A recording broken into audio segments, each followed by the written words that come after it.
your money. Personal Finance Workshop on Mutual Funds on December 7th and 8th. Register now. Hi hello నమస్తే welcome back to iDream Media. ఈరోజు మనతో ఉన్నారు certified financial planner అయిన మాధవి రెడ్డి గారు. మ్యామ్తో మాట్లాడదాం F&Oకి సంబంధించిన అప్డేట్స్ అండ్ ముఖ్యంగా సెక్టర్ స్టాక్స్ సంబంధించిన అప్డేట్స్తో. Hi ma'am. హలో అండి మ్యామ్, సో F&O ట్రేడింగ్ సంబంధించి న్యూ గైడ్లైన్స్ అయితే రావడం జరిగింది, ముఖ్యంగా డేట్స్ అండ్ వాటికి సంబంధించి. దానిపై మీ రిచ్ రెస్పాన్సిబిలిటీ. సో F&Oలో అయితే చాలా చేంజెస్ జరుగుతున్నాయండి. అంటే సిన్స్ ఒక 2-3 months నుంచి ఎస్పెషల్లీ F&Oలో మనకి ఎక్కువగా ట్రేడింగ్ ఎక్కువగా జరుగుతుంది, స్పెక్యులేషన్ ఎక్కువగా జరుగుతుంది. సో దీన్ని కంట్రోల్ చేయాలని వాళ్ళు already they have come with 6 kind of guide lines కానీ చేంజెస్తో వచ్చారు. సో అవి ఇంప్లిమెంటేషన్ టైంకి వచ్చేసాయండి. So now the execution is started and the real changes are happening. ఎవరైతే ఎస్పెషల్లీ ట్రేడింగ్ చేస్తున్నారో, స్టాక్ మార్కెట్లో ట్రేడింగ్ చేస్తున్నారో వాళ్ళకైతే ఈ పాటికి అర్థమై ఉంటుంది. సో అప్పట్లో మనకి ఎవ్రీ డే ఎక్స్పైరీ ఉండేదండి. సో ఎవ్రీ డే వాళ్ళు ఎక్కువ ట్రేడింగ్ చేసేవాళ్ళు, ఎందుకంటే ఎక్స్పైరీ డే రోజు ఏమవుతుందంటే కొంచెం వాటిలిటీ ఎక్కువ ఉంటుంది. సో దానికోసమని వాళ్ళు ఎవ్రీ ఎక్స్పైరీలోనే ఎక్కువ ట్రేడింగ్ చేయడము, ఎక్కువ మనీ అనేది లాస్ అవ్వడం జరుగుతుంది. So they have removed all expiries. Only 2 ఎక్స్పైరీసే ఇక్కడ పెట్టారండి. ఇప్పుడు ఓన్లీ సెన్సెక్స్ నుంచి ఒక ఎక్స్పైరీ పెట్టారు, వీక్లీ ఎక్స్పైరీ, అండ్ నిఫ్టీ నుంచి ఒక వీక్లీ ఎక్స్పైరీ పెట్టారు. సో అది అందరికీ తెలిసిందే. ఇప్పుడు ఏంటంటే డేస్ కూడా మార్చేశారండి. అంటే ఎప్పుడు ఎక్స్పైరీ డేస్ ఎప్పుడు ఎట్లా ఉండేవి అంటే వీక్లీకి ఎక్స్పైరీస్ కానీ, మంత్లీ ఎక్స్పైరీ కానీ, క్వార్టర్లీ ఎక్స్పైరీస్ కానీ, ఫ్రైడేస్ ఉండేవి, థర్స్డే ఉండేవి, ఇలా ఉండేవన్నమాట. ఇప్పుడు వాటిని అన్నిటిని ఏం చేశారంటే ట్యూస్డేకి పెట్టేశారండి. So every one has to observe now all weekly contracts instead of Friday it is expiring on Tuesday. అలానే ఆల్ మంత్లీ కాంట్రాక్ట్స్ ఎప్పుడు ఫ్రైడే మీకు ఎక్స్పైరీ ఉండేది, ఇప్పుడు అది ట్యూస్డేకి తీసుకొచ్చేసారు. అలానే బ్యాంక్ సెన్సెక్స్ కూడా అప్పట్లో మండే థర్స్డే ఉండేవి, ఇప్పుడు అది ట్యూస్డేకి తీసుకొచ్చేసారు. సో అలానే క్వార్టర్లీ ఎక్స్పైరీస్ కూడా ఫ్రైడే ఉండేది. అంటే ఎప్పుడు ఏంటంటే డిఫరెంట్ ఎక్స్పైరీ డేస్ ఉండేవి, అంటే థర్స్డే కానీ, ఫ్రైడే కానీ, లేకపోతే మండే. ఇప్పుడు అంతా ఒక యూనిఫామ్గా అన్ని ఎక్స్పైరీస్ కూడా ట్యూస్డే పెట్టారండి. So that is the biggest change that every one has to observe. ఎవరైతే చేస్తున్నారో F&Oలో ట్రేడింగ్ చేస్తున్నారో ఈ చేంజ్ అయితే మీరు గమనించాలి. నెక్స్ట్ ఏంటంటే ఈ ఫ్యూచర్ అండ్ ఆప్షన్స్లో కొత్తగా ఒక 45 స్టాక్స్ యాడ్ చేశారండి. అంటే now you can have more options to trade, like Adani stocks కానీ, BSE, CAMS, CDSL, DMart, IRFC, Jio financial services, NCC, NHPC, yes bank, ఇలాంటి చాలా కొత్త స్టాక్స్ మనకి ఏంటంటేనండి BSEలో దాదాపుగా ఒక 7,000 స్టాక్స్ మనకి లిస్ట్ అయి ఉంటాయి. NSEలో మనకి 1,700 to 1,800 స్టాక్స్ లిస్ట్ అయి ఉంటాయి. బట్ అందులో కొన్ని మాత్రమే F&Oకి అవైలబుల్గా ఉంటాయి. ఇప్పుడు F&Oలో కొంచెం ఈ ఫ్యూచర్స్ అండ్ ఆప్షన్స్లో ఇంకొక 45 స్టాక్స్ యాడ్ చేశారు.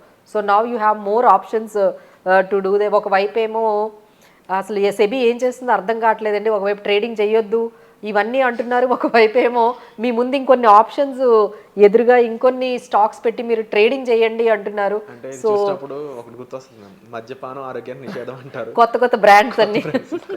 సో అలానే అనిపిస్తుందండి. ఇప్పటికే ట్రేడింగ్ వద్దు అంటున్నారు, మళ్ళీ ఒక 45 స్టాక్స్ F&Oలో పెట్టారు. సో ఇంకొంచెం ట్రేడింగ్ అనేది డెఫినెట్లీ ఇంట్రెస్ట్ ఉన్న వాళ్ళందరూ కూడా ఈ Jio finance, Paytm, yes bank, BSE, CAMS, CDS, IRFC ఇలాంటివి అన్నీ చాలా ఇంట్రెస్టింగ్ స్టాక్స్ యాడ్ చేయగానే everyone would like to do some kind of entry in that new stocks. Let's see how the impact will be there for F&O trading. So and అలాగే ma'am ఈ మార్కెట్లో upcoming sectors ఏవి boom అయ్యే chance ఉందంటే? Definitely అండి. సో ఇప్పుడు ఏంటంటే ఇప్పుడు మార్కెట్స్ కొంచెం వాలటిలిటీ ఉన్నాయి. ఎప్పుడైనా సడన్గా మార్కెట్ కానీ తగ్గింది అంటే మీరు కొన్ని స్టాక్స్ యాడ్ చేసుకోవాలి అనుకునే వాళ్ళకైతే కొన్ని ఆప్షన్స్ ఉన్నాయండి. Especially pharma industry, pharma sector అయితే చాలా బాగుందండి. ఇండియాలో అయితే ఇది $130 బిలియన్ వరకు వెళ్తుంది. ఎందుకంటే మన దగ్గర నుంచి చాలా ఎక్స్పోర్ట్స్ ఫార్మా నుంచి అవుతూ ఉన్నాయి. 40-50% గ్రోత్ ఫార్మాలో ఉండబోతోంది అనేసి చాలా వస్తున్నాయండి.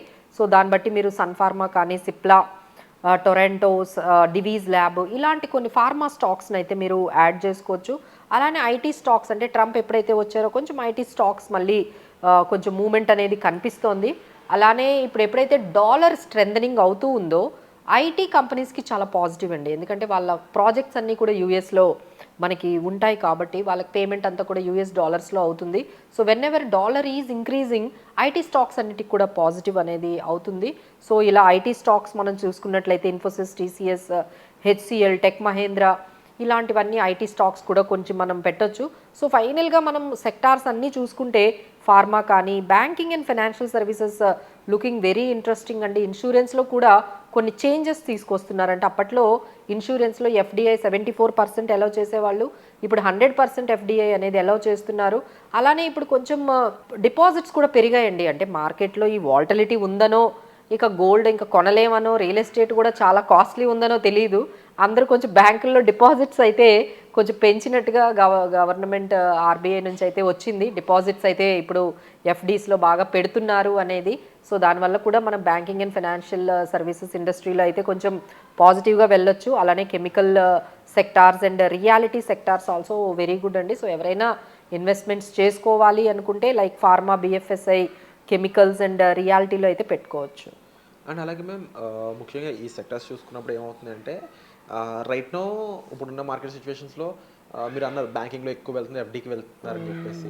అండ్ ఇంకో పక్కన చూస్తే మనకి లాస్ట్ ఫ్యూ డేస్కి ఎఫ్ఐఐ సెల్ చేసిన టైంలో వినిపించిన విషయం ఏంటంటే ఎస్ఐపీలు 25,000 crores అనేది రావడం జరిగింది. సో వీళ్ళందరూ కూడా new investors and new coming investors. అవునండి, న్యూ ఇన్వెస్టర్స్ అనే చెప్పొచ్చండి. ఎందుకంటే ఎస్ఐపీస్కి వస్తున్నారు, తర్వాత కొంతమంది ఎవరైతే ఎగ్జిస్టింగ్ ఉన్నారో అంటే లైక్ 2-3 మీరు 2 years పెట్టారు, 3 years పెట్టారు, వాళ్ళంతా వెళ్ళిపోతున్నారు. సో కొత్త వాళ్ళు వస్తున్నారు, పాత వాళ్ళు వెళ్ళిపోతున్నారు. సో దీనివల్ల పెద్దగా ఇన్వెస్టర్స్కి అయితే లాభం రావట్లేదండి. అంటే ఎంతైతే వాళ్ళకి అంటే కొంచెం మంచి వెల్త్ క్రియేషన్ జరగాలో బికాస్ ఆఫ్ ఇన్వెస్టర్ బయాసిస్ కానీ ఇన్వెస్టర్ బిహేవియర్, పర్సనల్ ఫైనాన్సెస్ మీద కొంచెం ఎక్కువగా అవగాహన లేకపోవడం వల్ల వాళ్ళు ఇలా అంటే ఒక దగ్గర నుంచి ఒక దగ్గరికి, అంటే ఇది బాగాలేదు అంటే ఇక్కడికి ఎగ్జాంపుల్ మీరు ఎవరికో మనీ ఇచ్చారు, వాళ్ళు తిరిగి ఇవ్వలేదు, that is your bad experience. మీరు ఏం చేశారు, ఆ మనీని తీసుకొని వచ్చి స్టాక్ మార్కెట్లో పెట్టారు, అక్కడ మళ్ళీ మీకు డబ్బులు పోయాయి. మళ్ళీ అక్కడ నుంచి మీరు ఏం చేశారు, ఇవన్నీ కాదు అని చెప్పి ఒక గోల్డ్లోకి వెళ్ళారు, గోల్డ్లో పెడదాము అదంతా, అక్కడేం పెద్ద కనిపించట్లేదు. ఆ తర్వాత మళ్ళీ మీరు ఏం చేశారంటే ఒక ఎఫ్డీకి వెళ్ళారు. సో ఇలా people are moving from one asset class to asset క్లాస్కి వెళ్ళిపోతున్నారు తప్ప వాళ్ళకు స్ట్రాటజీ ఉండట్లేదు. దీన్నే మనము రిజెన్సీ బిహేవియర్ అంటారు. అంటే మనకు జరుగుతున్న ఈ సంఘటనలు, ఈ షార్ట్ టర్మ్ ఏవైతే మీ చుట్టూ జరుగుతున్నాయో అవే మిమ్మల్ని బాగా ఇంపాక్ట్ చేసేస్తున్నాయి. సో ఇమీడియట్గా మీరు ఏం చేస్తున్నారు, ఏదో ఒక డెసిషన్ తీసేసుకుంటున్నారు. మీకు జరిగిన ఈ షార్ట్ టర్మ్ ఎక్స్పీరియన్సెస్ని బేస్ చేసుకొని మీరు ఇన్వెస్ట్మెంట్స్ స్ట్రాటజీస్ కానీ ఆ ప్లేసింగ్ కానీ మార్చేస్తూ ఉన్నారు. That is really bad for personal finances అండి. ఇలా మీరు ఒక దగ్గర నుంచి ఒకటి వెళ్తే మీకు ఎటువంటి పరిస్థితుల్లో వెల్త్ క్రియేషన్ అనేది జరగదు. అసలు మనకేది సూటబుల్ అవుతుంది అనేది మనం తెలుసుకోవాలి. ఒక ఫైనాన్షియల్ ఎక్స్పర్ట్స్ దగ్గరికి వెళ్తూ ఉన్నట్లయితే వాళ్ళు మీకు ఏది సూటబుల్ అవుతుందో చెప్తారు. సో దానికే మీరు స్టిక్ అయినట్లయితేనే మనము ఒక స్ట్రాటజిక్గా, డిసిప్లిన్గా వెళ్తేనే వెల్త్ క్రియేషన్ జరుగుతుందండి. మీరు ఇలా ఒక అసెట్ క్లాస్ నుంచి ఒక అసెట్ క్లాస్కి వెళ్తే మాత్రం that will not work. Wonderful ma'am. So తప్పకుండా పర్సనల్ ఫైనాన్స్ మేనేజ్ చేయాలనుకున్నప్పుడు క్లారిటీ అండ్ స్ట్రాటజీ లేకపోతే ఇబ్బంది పడే అవకాశాలు ఎక్కువ ఉంటాయి. కనుక డిస్ప్లే అవుతున్న నెంబర్స్ కాల్ చేసి మ్యామ్ని సంప్రదించవచ్చు. ముఖ్యంగా పర్సనల్ ఫైనాన్స్ అనే దానికి బిల్డింగ్కి సంబంధించి ఇన్వెస్ట్మెంట్స్ అనేవి ఏ విధంగా ఉండాలని దానిపై. Thank you so much.